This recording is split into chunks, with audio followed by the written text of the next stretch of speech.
ఓం సాయిరాం. బాబా భక్తులందరికీ కూడా నమస్కారం అండి. అందరూ కూడా సుఖంగా సంతోషంగా ఎప్పుడూ కూడా ఆనందంగా ఉండాలి అని చెప్పి ఆ బాబాగారి తరపున నేను కూడా మనస్ఫూర్తిగా కోరుకుంటున్నాను.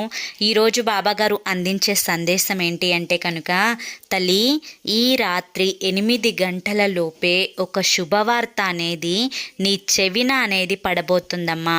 ఆ శుభవార్త ఏంటో నువ్వు తెలుసుకోవాలి. ఇది తప్పకుండా తెలుసుకుంటే చాలా సంతోషపడతావు. నీ కర్మలన్నీ కూడా దూరం అయిపోయి ఆనందంగా జీవితంలో ముందడుగు వేస్తావు అని చెప్పి ఏదో ఒక తెలియని సందేశాన్ని బాబాగారు మనకి అందించాలి అనుకుంటున్నారండి.